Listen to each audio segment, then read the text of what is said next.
Welcome to another stock market analysis video, and here are the three stocks na pag-uusapan ko sa video na to. So that's SHLPH, Plus, and FGen. And of course, i-discuss ko din yung chart ng PSEI. So bago ko pag-usapan yung mga individual stocks, punta muna tayo sa PSEI chart. So the last time na gumawa ako ng stock market analysis video, yung naging basis ko for the candles is yung March 6. So that explains the blue vertical line, no, kung bago ka pa lang sa channel na to. Yan yung indication na dyan ko siya huling napag-usapan. So, kung makikita nyo, meron akong na-plot dito na percentage na drop, which is around negative 3% because I was expecting na nung ginagawa ko yung video na to, around March 6 to March 7, na-anticipate ko na if oil prices would increase by more than 10%, it's possible na magkaroon pa ng 3% drop sa PSEI. And during this period nga, bumaba pa talaga siya ng halos negative 6%, no? Kasi hindi lang naman 10% yung in-increase ng price ng oil.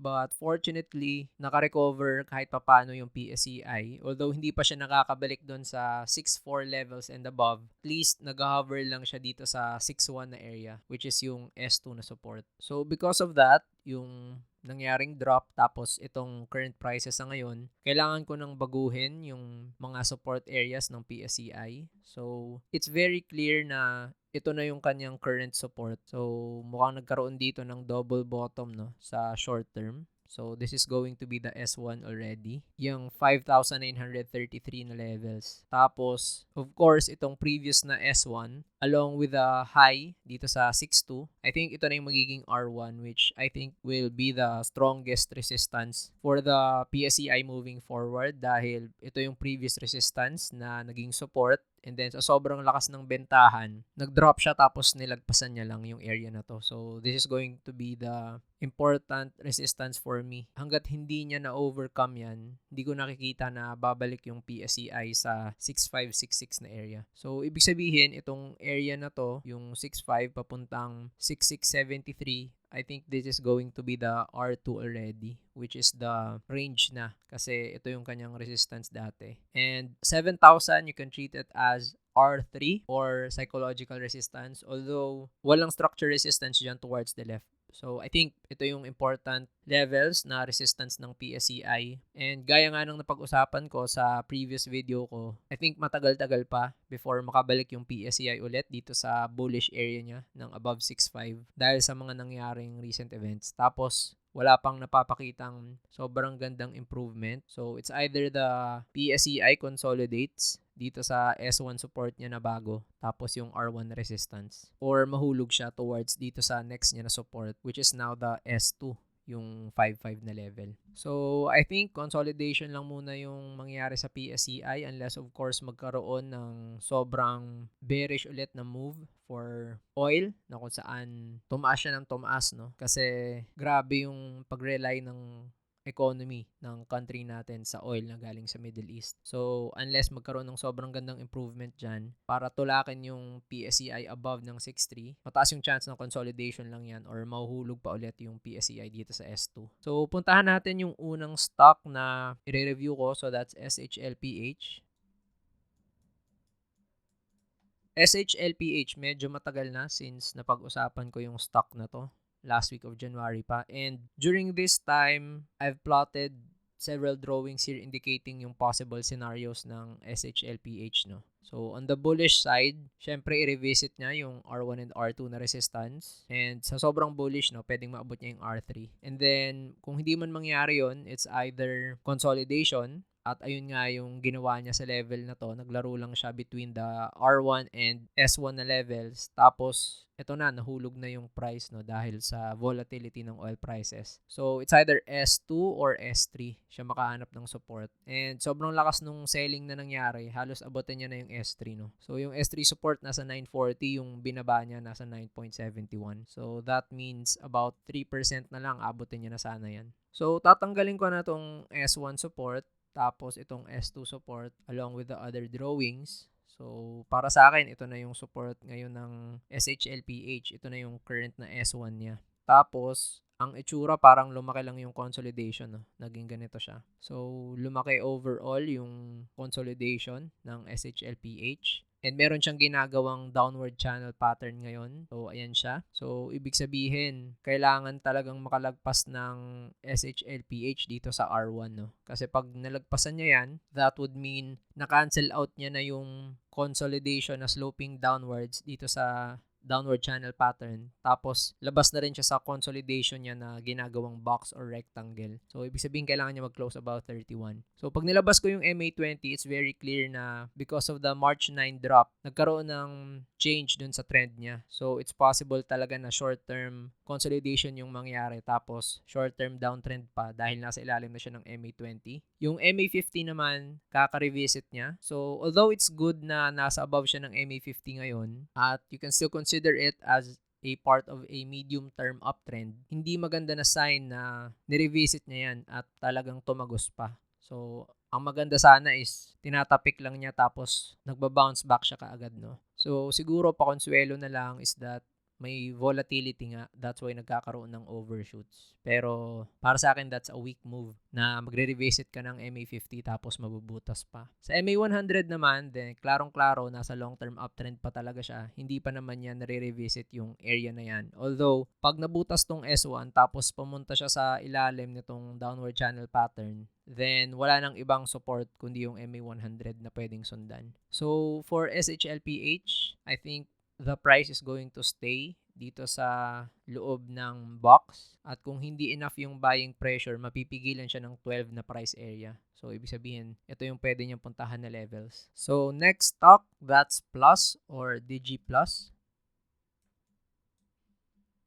So, for Plus, the last time that I talked about this stock, second week, third week, January pa. So, January 19. And marami nang nangyari, no, during this period. Kasi halos 2 months na din yung nakalipas. And it's good na nakapag-recover yung Plus dahil nung pinag-usapan ko siya, malapit lang sa 15 yung price, no. Ngayon, tinatapik niya na yung 20. So, nasa 19.96 siya na closing prices. So, tatanggalin ko yung mga drawings dito ulit dahil I think nag-iba na ng sobra yung mga important levels for Plus, lalo na sa price action niya na pinapakita. So, if you're new to this channel, itong line dito na may nakalagay na bought price, that doesn't mean anything na relevant sa chart. That just indicates na meron akong position dito sa Plus. Kasi gamit ko yung chart ng broker ko, yung InvestaTrade. And automatic siyang lumalabas, no, sa isang chart. Pero ignore nyo lang yan dahil hindi siya support or hindi siya resistance or any key level sa chart. So for Plus, yung major support area kasi nito is this one previously nung July pa last year. So pag naglagay ako dito ng line, makikita nyo na nag-support talaga siya although may mga overshoots kasi umabot yung price ng 13. So para sa akin, yung level na yan, itong 13.68 na price area, that is a key support along with the lowest price na inabot niya dito which is around 13.08. So this level here is your S1 support, no, yung range na yan. And then sa ngayon, yung Plus, yung naabot niyang high price is 20.30 pero nag-close siya ng 19.96, so just below 20. And ano ba yung significant area na nalagpasan ng Plus previously? Yung area na to, yung 18.20 plus, no? Kasi yan yung double bottom support niya dito. And then, ito nga, nag-serve as resistance yan sa area na yan. So, since nalagpasan niya na, you can consider this as a minor support, no? So, pwede mong tingnan na S1 to, tapos ito yung S2, or pwedeng S1 to as major support tapos ito minor support lang sa ngayon. So lalagyan ko lang yan ng S. And para sa resistance naman, nakikita natin dito na may previous consolidation kasi yung Plus, no, around this area na kung saan ito yung nag-support tapos ito yung resistance. So that means yung 23.30 is going to be the R1 here. Tapos, yung highest part ng range niya, yung around 28.27. So, ayan yung R2. So, ibig sabihin, kung patuloy lang yung pagtaas ng Plus, let's say may buying pressure pa rin siya, I think this is the next level to watch yung area na to, no? Kung kaya niyang lagpasan or manghihina ba siya dyan. And this means it's a possibility din na pag nauntog siya dyan, mag-create na lang siya ng consolidation around this area. Kasi hindi naman bago sa Plus, no, na kapag nagkakaroon siya ng rally tapos nauuntog, nagkakaroon ng consolidation. So nakita naman natin yan dito, tumaas siya, tapos nagkakaroon ng consolidation, and then ito rin, tumaas siya, tapos nagkaroon din ng consolidation na matagal. So, it's possible na gawin niya yung move na yan. After niyang mag-increase, pwede pa siyang mag-consolidate in between the support and resistance. But that's what I see ngayon sa Plus. Pwedeng mag-consolidate lang siya dito or mauntog dito sa R1. So, ang natitirang catalyst for Plus, I think, yung kanilang dividend announcement, hindi pa masyadong clear, no, kung may increase ba sa dividends, kung parehas lang or it's going to decrease. And I think meron silang analyst briefing na online session, no. So, I guess that's a session that's worth looking forward to kasi posibleng wala siyang effect sa magiging price action ng Plus depende sa kung anong mapag-usapan dun. So, meron akong position sa Plus and malapit na sa 40% yung gains ko dyan. So, if you're interested to learn how I was able to trade yung Plus, kung paano ko siya nahuli, tapos ano yung mga nagiging approach sa kanya when it comes to selling at kung ano yung mga levels na binabantayan ko pa, make sure that you check yung pinned comment sa video na to. So, for the next stock, that's FGen. So, for first gen, last time that I talked about this stock, 3rd week January. And during this period, maganda pa yung galaw ng FGen. Mukhang tatapikin niya yung R1 na resistance. Pero nagkaroon siya ng pullback. Tapos, trinay niyang bumawi. Pero talagang hindi maganda yung naging galaw ng stock. So, ang ginawa niya is bumaba siya ng bumaba until abutin niya ulit yung S2 support. So, ito kasi yung na-plot ko na S2 support previously, no? So, nag-support naman siya dito sa S1, pero nagko-consolidate, may overshoots. And then, trinay pa niyang mabuhay nitong Feb 19, no? Pero nagkaroon ng bentahan, tapos nirevisit niya ulit tong support dito. So, tatanggalin ko na tong ibang mga drawings dito. And tatanggalin ko na rin yung consolidation. So, this area here is going to be S1 for me. Ayan na yan. And then, for the resistance, itong 20.60, no, that's very obvious. So, para sa akin, ayun yung R1. And yung swing high niya dito sa 21.25, ito na yung gagawin kong R2.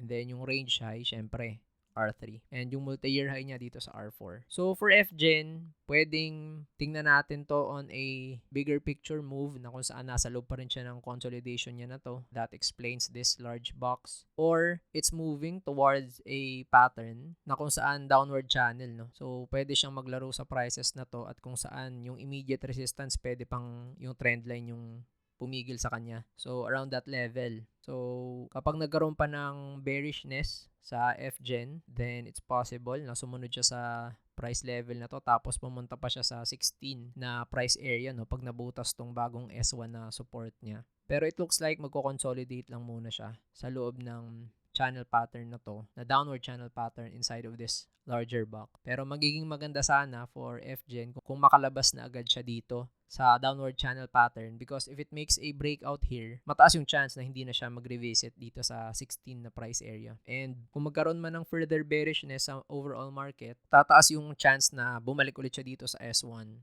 Tapos kung further selling pressure pa yan, no, posibleng mabutas talaga tapos pumunta siya dito sa 16 na price area. So that ends the stock market analysis video. If you haven't watched yung mga videos ko talking about specific stocks, you can click towards the upper right. Videos talking about stock market lessons sa bottom right. And don't forget to like this video and subscribe sa channel na to so you'll always be updated sa future videos na i-upload ko pa.